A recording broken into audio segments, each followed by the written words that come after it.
नमस्कार, आदाब। आप देख रहे हैं प्राइम न्यूज। मैं हूं मोहसिन खान। दोस्तों, कोरोना महामारी की वजह से पूरी दुनिया में हाहाकार है।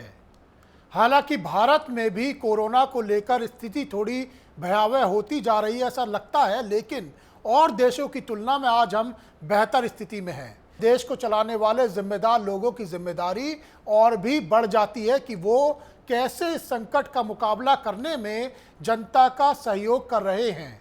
कोरोना संकट के मद्देनजर प्राइम न्यूज लगातार ऐसे ही जिम्मेदार लोगों को अपना प्लेटफॉर्म दे रहा है और उनसे इस संकट से उबरने के लिए की जा रही कोशिश के बारे में अपने दर्शकों को जानकारी दे रहा है।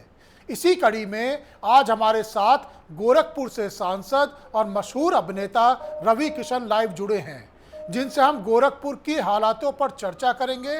साथ ही उनके साथ अभिनव के क्षेत्र में सफर करने के बारे में उनकी कोशिश के बारे में जानेंगे।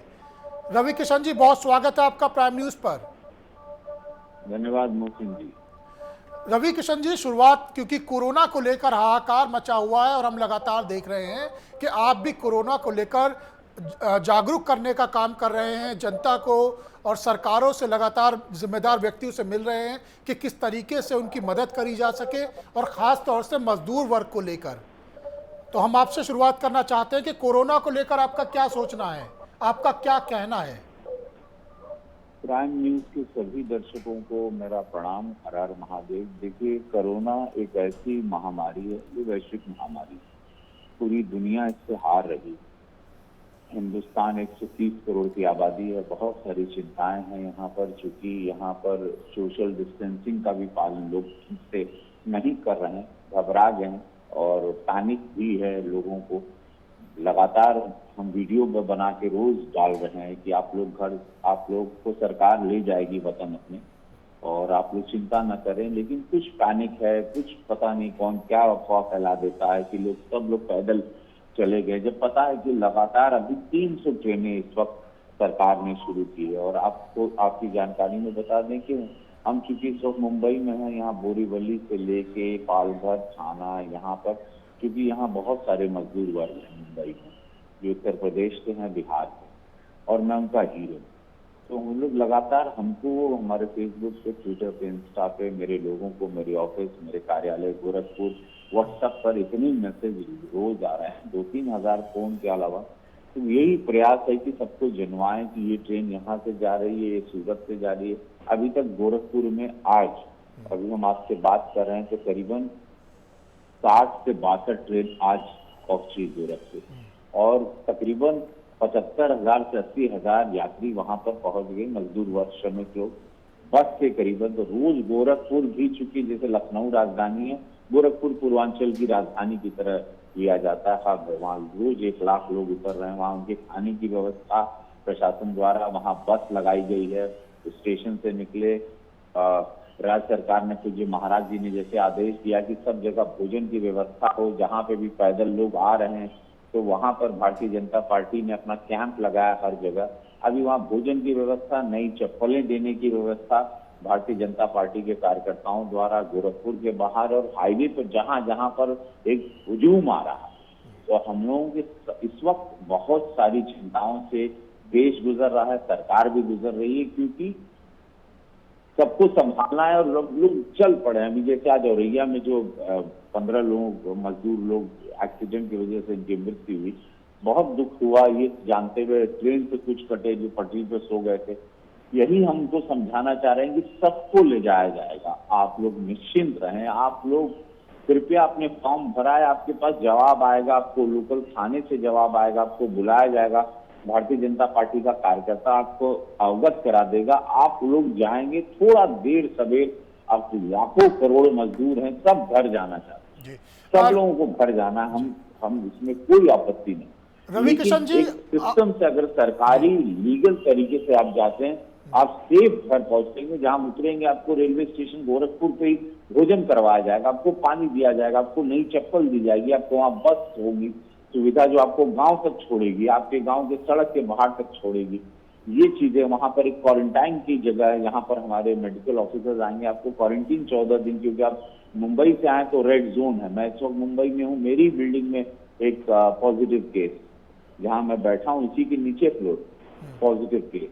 तो अब सोचिए कि क्या दशा है यहाँ पर। और सब लोग ट्रक में एकदम लद के जा रहे हैं, 2-3 हजार रुपए में ट्रक वाले बिजनेस शुरू कर दिए, 80-80 लोगों को एक ट्रक में ले जा रहे हैं, और जब उतर रहे हैं तो सब पॉजिटिव केस पाए जा रहे हैं, और वो पूरे पूरे हर क्षेत्र में उत्तर प्रदेश में फैल रहा है। रवि किशन जी, क्योंकि शुरुआत आपने मजदूरों से ही कर दी है और ये सबसे बड़ी सच्चाई है कि इस कोरोना संकट काल में असर हर वर्ग पर पड़ा है, लेकिन मजदूरों की जो दशा निकल कर आई है और मजदूरों ने जो नज़ारा देखा है, जो अनुभव उन्हें हुआ है, मुझे लगता है सबसे ज़्यादा असर मजदूर वर्ग पर ही पड़ा है। आप यूपी के गोरखपुर से सांसद हैं और इस वक्त मुंबई में मौजूद हैं, और मुंबई की जो दशा है वो भी किसी से छिपी हुई नहीं है। इसके बावजूद आप, अगर हमारी जानकारी सही है, तो गुरुवार को वहाँ के राज्यपाल कोश्यारी जी से मिले, श्रमिकों को, प्रवासी श्रमिकों को घर भेजने के लिए आपने ज्ञापन दिया। वहाँ के मुख्यमंत्री, महाराष्ट्र के मुख्यमंत्री उद्धव ठाकरे जी से भी आपने ज़्यादा ट्रेनें चलाने के लिए आग्रह किया। इसका कोई असर देखने को मिला है? क्या जवाब आया? गोयल जी, हमारे रेल मंत्री जी को हमने चिट्ठी लिखी, उससे ट्रेनें काफी शुरू हो गई।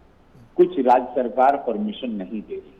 मैं उन सब राज्य सरकार को अभी आपके माध्यम से बताना चाहता हूं, जैसे वेस्ट बंगाल है, जैसे झारखंड है, ये सरकारों को भी इनिशिएटिव लेना चाहिए। हमने यहाँ उद्धव राज्यपाल जी से मुलाकात की, मैंने देश के सारे मुख्यमंत्री को चिट्ठी लिखी, ये बात करके हमारे गोरखपुर से, उत्तर प्रदेश, पूर्वांचल से या बिहार से या मनुष्य जो भारत का मजदूर आपके यहाँ है उसका ख्याल रखिए। जब तक सरकार उसकी ट्रेन का व्यवस्था हो जाती तब तक आप लोग ख्याल रखें। हम सबसे लगातार वार्तालाप कर रहे हैं, पीयूष जी को चिट्ठी लिख रहे हैं, उनको धन्यवाद भी दी हमने, प्राइम मिनिस्टर को भी, हम पूज्य महाराज जी के भी संपर्क में, उनको भी हमारा फॉर्म भी हमने लोकल लोगों को अपने फेसबुक पे डाला था कि फॉर्म भरिएगा, तो कुछ 80-90 हजार लोगों ने फॉर्म भर दिया कि ये उनकी सारी लिस्ट हमने सीएम साहब को भेजी, उससे लिस्ट फिर महाराष्ट्र आई। तो ट्रेनें लगातार अब बढ़ गई, अब गुजरात की तरफ भी हैं, मुंबई की तरफ से भी ट्रेनों की संख्या भी बहुत बढ़ गई है। बस अब आपके माध्यम से जो भी परिवार भी सुन रहा है अभी हमको, कि अपने परिवार के बच्चों को बोले कि संयम रखें, आप लोगों को बुलाया जाएगा। इतना भरोसा श्रद्धेय प्रधानमंत्री जी पे रखें, नरेंद्र मोदी जी पे, जो महाराज जी पे रखें, वो आपको घर बुलाएंगे। उनसे बड़े आपके माता पिता इस वक्त कोई नहीं है, और वो लोग जितने चिंतित हैं 20-20 घंटा काम करके, हम स्वयं जानते हैं। हम सब लोग बहुत चिंतित, और ये बहुत डिप्रेसिंग समय है, ये बहुत उदासी का समय, जरा भी देख के अच्छा नहीं लग रहा। अपने लोगों को, अपने देश के लोगों को इस तरह से उनकी मृत्यु हो रही, या तड़प रहे हैं, या तो बीमार हो रहे हैं, या तो लोग जा रहे हैं, या पैदल निकल गए इस धूप में, इस गर्मी में, ये देख के जरा अच्छा नहीं लगता। मैं उन सबसे बोलना चाहता हूँ कि कृपया आप लोग ना जाएं। ये ट्रक, ये पैदल, ये जो टेम्पो, ये सब ये इस वक्त बहुत रिस्की है। वो रात भर दिन रात वो ट्रक वाला चलाता है, उनको आंख लग गई, वो कहाँ ठोक दिए, वो कैसे भी हो, क्योंकि उन लोगों ने बिजनेस शुरू कर दिया, तो जा रहे हैं बिगड़ सोए, आ रहे हैं, फिर लाद रहे हैं, फिर ले जा रहे हैं, और 1000 रुपया, 2000 रुपया, 3000 रुपया पर पर्सन ले रहे हैं। उन लोग का बिजनेस है, लेकिन उन लोग भी जान से खेल रहे हैं आप लोगों की, और कृपया आप लोग ये ना करें। मैं आप लोगों से हाथ जोड़ता हूँ, हम लोग बैठे हैं सेवक के रूप में।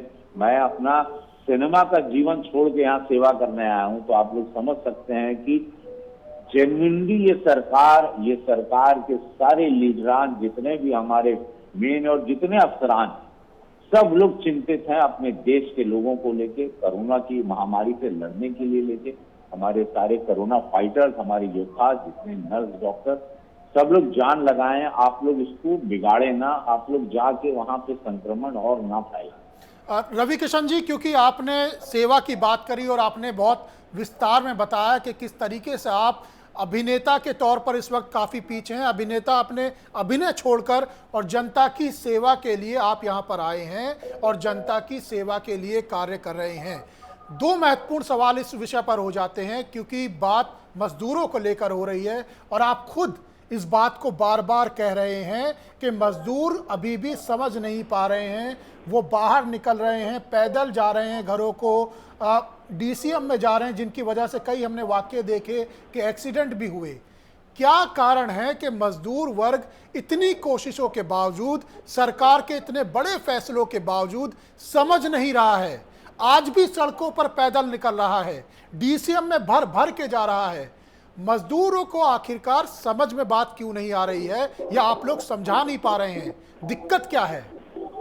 देखिए, बात है कि 20 लाख करोड़ हमारे श्रद्धेय प्रधानमंत्री जी ने जब ये किया, उसमें मजदूर वर्ग आप देख रहे हैं, धन वर्षा, किसानों से लेके मजदूर वर्ग से लेके रेहड़ी वाला, पटरी वाले के 10,000 रुपया सबको लोन मिलेगा अपना सामान खरीद के धंधा पानी शुरू करने।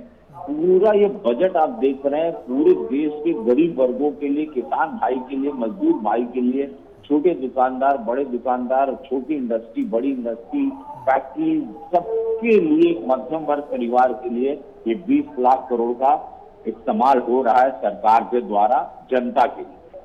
अब इस चीज को समझने से पहले ये सब लोग पैदल चल पड़े, ये सारा अनाउंसमेंट हो रहा है, ये तो समझ में एक, या तो मुझे लग रहा है, मुझे जो लग रहा है कि यहाँ की जहाँ ये लोग नौकरी करते थे उनके मालिकों ने उनसे कह दिया आप लोग चले जाइए, ये गाड़ी भाड़ा ले लीजिए, उनको रखने के लिए तैयार नहीं है, या उनको लग रहा है इनको बिठाएंगे तो तनख्वाह देनी पड़ेगी, या उनको कहा होगा कि आप चले जाइए, या उनको किराएदार जो किराए का मकान जो जिसका होगा वो बोला नहीं पहले किराया दीजिए।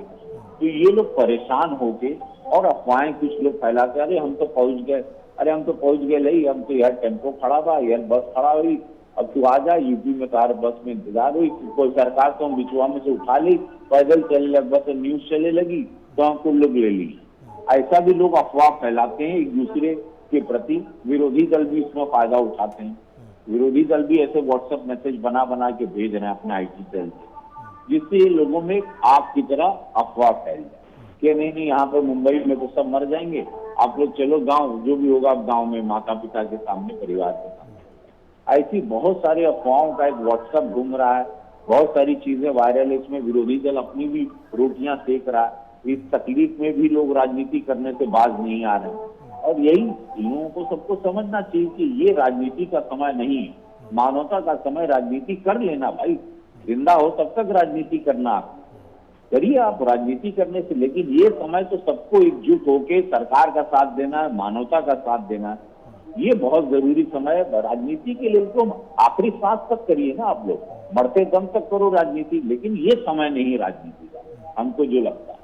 यानी रविकिशन जी, आप ये कह रहे हैं कि एक धड़ा आज भी ऐसा मौजूद है जो जानबूझकर मजदूरों के अंदर अफवाह फैलाने का काम कर रहा है, उन्हें गुमराह करने का काम कर रहा है, और यही कारण है कि मजदूर वर्ग समझ नहीं पा रहा और वो सड़कों पर निकला जा रहा है।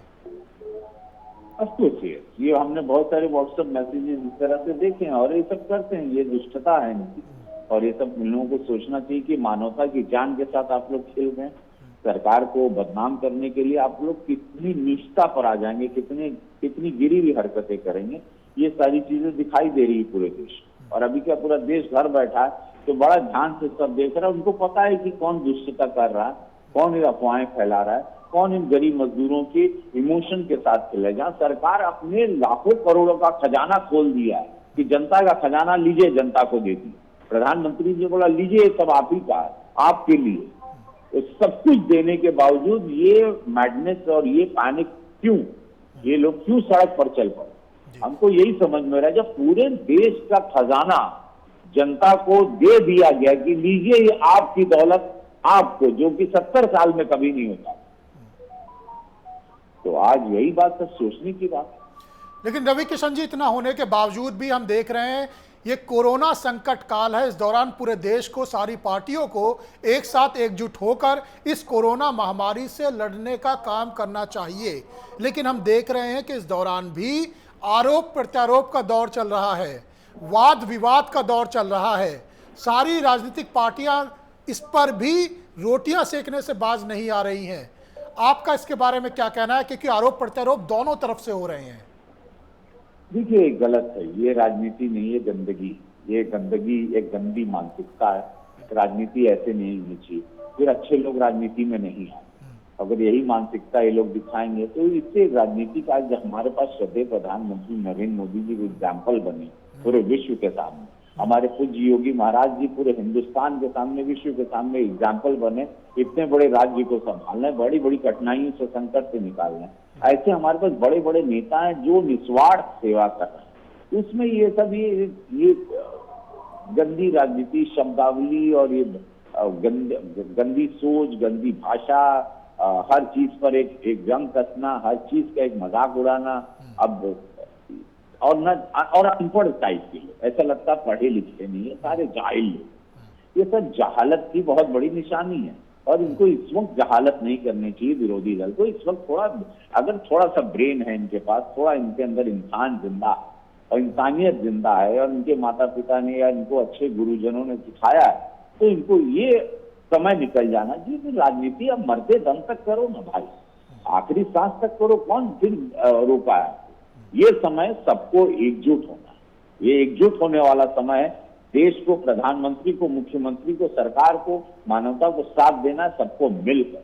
नहीं तो फिर क्या फायदा? फिर हमारे में और पाकिस्तान में क्या फायदा, हमारे में और दूसरे छोटे देशों में क्या फायदा, जहां पर इतनी बड़ी ताकत है हमारी, इतनी बड़ी इकोनॉमी, इतना बड़ा देश है, इतनी बड़ी आबादी है, इतना नाम है हम लोगों का, 5th लार्जेस्ट हमारी इकोनॉमी है पूरे वर्ल्ड में। और उसमें हम लोगों को बहुत सोच समझ के चलना है। राजनीति अच्छी से करो, पॉजिटिव राजनीति करो ना। ये छोटी औरतों वाली राजनीति, ताना कसना और ये करना और हर बात पे व्यंग करना, ये औरतबाजी है, ये अब पुरुषों की निशानी है। रवि किशन जी, क्योंकि आप गोरखपुर से सांसद हैं, तो अगर गोरखपुर में बात के बारे में बात ना हो तो कहीं ना कहीं बात अधूरी रह जाएगी। आपने गोरखपुर के जो श्रमिक प्रवासी मुंबई में मौजूद हैं उनसे वीडियो कॉन्फ्रेंसिंग के जरिए बात करी। आप महाराज जी के भी टच में हैं, यूपी के मुख्यमंत्री योगी आदित्यनाथ जी से लगातार बातें कर रहे हैं और उधर महाराष्ट्र के मुख्यमंत्री उद्धव ठाकरे जी से लगातार बात कर रहे हैं। और आपने ये भी कहा कि आप दोनों के बीच में सेतु का कार्य कर रहे हैं और करते रहेंगे। क्या इसी का कारण है, अगर हमारी जानकारी सही है तो, कि शुक्रवार को गोरखपुर के लिए मुंबई से 6 ट्रेनें रवाना करी गई हैं? जी, और आज भी काफी ट्रेनें निकली हैं। और मैंने कहा ना कि रोज 50,000 लोग गोरखपुर कर रहे हैं। देवरिया भी जा रहे हैं, महाराजगंज जा रहे हैं, कुशीनगर जा रहे हैं, वहां से डाक के बिहार जा रहे हैं। हमारे अगल बगल में बहुत सारे, पूर्वांचल का एकदम गढ़ गोरखपुर। और या हमारी कोशिश है, देखिए हम इसीलिए राजनीति में आ रहे हैं। तो महाराज जी, श्रद्धेय प्रधानमंत्री जी, अमित शाह जी गृह मंत्री जी हमको लाए हैं, तो इसी वजह से लाए। नहीं तो मैं अपनी सिनेमा की दुनिया में मैं अपनी जिंदगी जी रहा और देश में वैसे ही हमारा नाम था, देश हमको प्रेम कर ही रहा था। लेकिन अगर हम आए हैं तो फिर कुछ काम देखिए, अगर धरती पे आओ तो कुछ अच्छा करके जाओ। यही माता पिता ने सिखाया, मानवता करके जाओ। आज भगवान हमको सांसद बनाया, गोरखपुर हमको जितवाया, तो गोरखपुर के लिए आज 2,80,000 किलो अनाज वहां पर हमारे कार्यालय द्वारा बटा। सैनिटरी पैड महिलाओं के लिए, सैनिटाइजर के लिए जितनी भी चीजें इस वक्त जरूरत की थी, तेल से लेके अनाज तक 5 विधानसभा में बटी है अब तक। आज तक मुंबई में फिल्म इंडस्ट्री में टेक्नीशियन बहुत गरीब हैं जो रोज कमाते थे, उनके लिए मैं यहाँ बैठा हूँ, मेरे आवाज से रोज अनाज जाता है और रोज आते हैं लोग, ले जाते हैं। यहाँ पे न जाने हमने 70-80,000 किलो यहाँ पर बटा है हमारे घर से, हमारे द्वारा। वहां मेरे कार्यालय में भी हमारे द्वारा, हमारे कार्यालय के सारे मेरे जनप्रतिनिधि बांटे हैं। तो दिन रात हम लोग जुटे हैं कि ये समय है कि कहीं से हम कोई कमी ना करें, नहीं तो मैं स्वयं की नजरों में गिर जाऊंगा। बाकी की नजरों की हम बाद में सोचेंगे, हम स्वयं की नजरों में सुबह उठ के हम अपनी नजरों में गिरना नहीं चाहते। या मैं रात में जब सोने जाऊं तो ये नहीं लगूं कि यार मैंने कुछ किया नहीं और सांसद बन के घूम रहा हूं और अपने आप को मैं भारतीय जनता पार्टी का कार्यकर्ता बोलता हूं और मैंने कोई काम नहीं किया, या मैं नरेंद्र मोदी जी का या पूज्य महाराज जी का सिपाही हूं और मैंने अपना कोई योगदान नहीं दिया। मैं अपने आप को क्या मुंह दिखाऊंगा? मैं जब ऊपर जाऊंगा तो ऊपर क्या मुंह दिखाऊंगा? जब मुझसे पूछा जाएगा कि धरती पर गए थे रवि, क्या किए, तो ईश्वर हमसे पूछेगा, जिसको मैं शिव कहता हूँ, मैं शिव पूजक हूँ, तो मैं क्या बोलूंगा? पूछा जाएगा, सबसे पूछा जाएगा कि भाई आओ बैठो, बताओ क्या क्या किए। तो आपको बताना होगा, कि चीज का हिसाब देना होगा, क्योंकि प्रकृति का सब कुछ आप फ्री में ले रहे हैं, तो आपने इसको रिटर्न में क्या दिया? प्रकृति, मानवता तो देना ही होगा। अगर ये चीज जो नहीं जानता और जो नहीं समझता, उसको बहुत तकलीफ होगी, उसको मोक्ष की प्राप्ति कभी नहीं। रवि किशन जी, अच्छी बात है कि आप भावुक हैं काफ़ी, और हमने देखा है समय समय पर, और आपने ये बात बार बार कही है कि जब आप किसी प्रवासी श्रमिक को सड़क पर पैदल जाते हुए देखते हैं तो आपका मन व्यथित हो जाता है। आप खुद पूर्वांचल से ताल्लुक़ रखते हैं और गोरखपुर और उसके आसपास के ज़िलों के लगभग 60,000 प्रवासी मजदूरों ने घर जाने के लिए ऑनलाइन आवेदन किया है, और ख़ास तौर से पूरे पूर्वांचल को ये उम्मीद है कि रवि किशन उनकी मदद ज़रूर करेंगे। कहाँ तक ये मदद पहुंची है अभी तक? उन 60,000 ऑनलाइन आवेदनों में से कितने स्वीकार हुए? जितने भी आवेदन, जितने भी लोग गोरखपुर से उतर रहे हैं, ये सारे वही आवेदन पत्र, जितने भी उतर रहे हैं सारे फॉर्म चले गए, सबको रेलवे कंफर्मेशन मिल गया। अब लोगों का विश्वास है, धन्यवाद उसके लिए हम सब लोगों के धन्यवाद देव अपने समाज के, कि हमरा पे विश्वास करता और हमके सुपरस्टार बनौला। और इतना मालूम है, इतने साल से हम 30 साल से सिनेमा इंडस्ट्री में 600 सिनेमा कर लिए हम, हर भाषा में किए, तमिल, तेलुगु, कन्नड़ा। आप ही लोग की मोहब्बत से एक भोजपुरी इंडस्ट्री की हमने रचना रची, जिससे आज 1 लाख लोगों परिवार का चूल्हा जलता है। मैं वही रवि किशन। तो आप लोगों को मेरा इतिहास पता है, आपको पता है कि मिट्टी के घर से लड़का निकला है, पुजारी का बेटा, जिसने गरीबी देखी, भूखमरी भी देखी, इसी बंबई को अब मुंबई कहते हैं, पैदल भी ना। तो हमसे कुछ छिपा नहीं, प्रैक्टिकल जो दुख देखता है वो वाले हैं हम स्वयं हूँ, हमको किसी ने बनाया नहीं, सेल्फ मेड मैन। तो वो व्यक्ति अगर सेवा में आया है तो वो कभी गद्दारी नहीं करेगा अपने लोगों। ये जनता भी जाने, और सब कुछ ऊपर वाले की, महादेव की कृपा से शोहरत दौलत सब जीवन में देखे। रवि किशन जी, कि अपनी तनख्वाह भी देने, हमने 5 साल की तनख्वाह देने का भी पेशकश कर दिया। हम अपनी निधि भी, प्रधानमंत्री जी बोले तो हम निधि भी ले लिए, 1 महीने की तनख्वाह भी गई। हमसे जो बनना, जो इस वक्त जो बना, हम सब कुछ अपना सर्वस्व लुटाने के लिए तैयार हैं इस मानवता के। रवि किशन जी, आप तो सब कुछ लुटाने के लिए तैयार हैं, लेकिन अभी राहुल गांधी जी आए थे मीडिया के सामने, उन्होंने बातचीत करी और उन्होंने ये कहा कि इस वक्त मजदूरों को लोन की ज़रूरत नहीं है, कैश की ज़रूरत है, डायरेक्ट उन्हें पैसा दिया जाए। देखिए, इन लोगों को, देखिए राहुल जी आते हैं पार्लियामेंट में बैठते हैं, उनको समझ में नहीं आता कब क्या बोलना, होमवर्क करके नहीं आते, अचानक जागते हैं, 2 शब्द उनके बोलने वाले इनको बोलते हैं बोल दीजिए, बोल देते हैं, फिर गायब हो जाते हैं।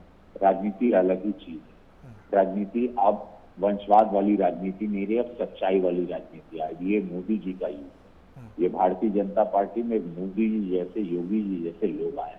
अब ये सब इन लोगों को ओछी राजनीति बंद कर देनी चाहिए। 2 लाइन स्टेटमेंट बोल के और 4 दिन अपना हेडलाइन खाने का ये गेम इन लोगों का बहुत पुराना है। राजनीति अलग चीज है, देश अभी समस्या से गुजर रहा है, इसमें बयानबाजी, ये बहुत ही बचकानी बातें। इससे पता चलता है कि इनको जीवन में कुछ दुख पता ही नहीं है, न इन्होंने भुखमरी देखी है, न इनको पता नहीं कि दर्द क्या होता है, किसान का दर्द क्या होता है। ये लोगों ने जीवन में दुख देखा कहाँ? एयर कंडीशन में पले बढ़े हैं लोग, सब कुछ तो लोगों को वैसे थाली में परोस के मिला गया। ये लोग बोलने के पहले सोचना चाहिए कि ये समय मानवता का है, ये समय बहुत संयम वाला है। अभी इन लोगों का समय गया, 70 साल लूटे खाए पिए, अभी आप लोग आराम करिए।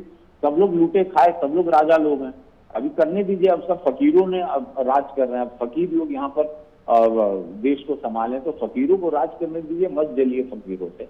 और फकीरों से जल के भी आप उनका कुछ नहीं करेंगे। जो निस्वार्थ फकीर होता है उसके साथ ईश्वर होता है। ये सारे निस्वार्थ फकीर लोग हैं जो राज कर रहे हैं इस वक्त देश में। रवि किशन जी, आप है ना, आपकी बयानबाजी से कोई खरोंच नहीं होगी। रवि किशन जी, जाते जाते लोगों को क्या पता है दाल क्या है, चावल क्या है, कैसे भूख होती है, कैसे खाली पेट में आदमी सोता है। इन लोगों को क्या पता है कैसे पैदल चलने का दर्द क्या पता है। इन लोगों को क्या पता धूप क्या होती, इन लोगों को क्या पता गर्मी क्या होती, प्यास क्या होती। ये सब राजा लोग हैं।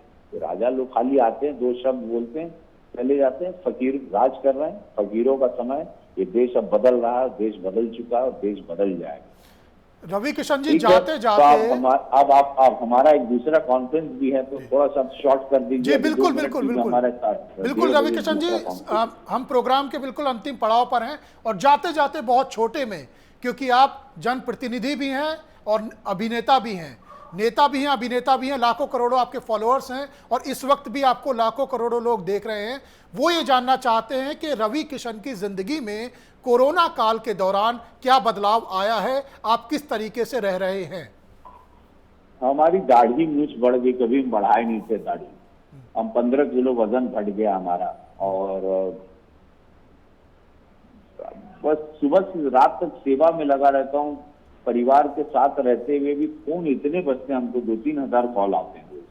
तो हमको तो समझ नहीं, रात में भी चिंता में सोता हूँ, सुबह उठता हूँ फिर बजने, सुबह 6 बजे से फोन हमारा बजता है और रात के 1 बजे तक बजता है।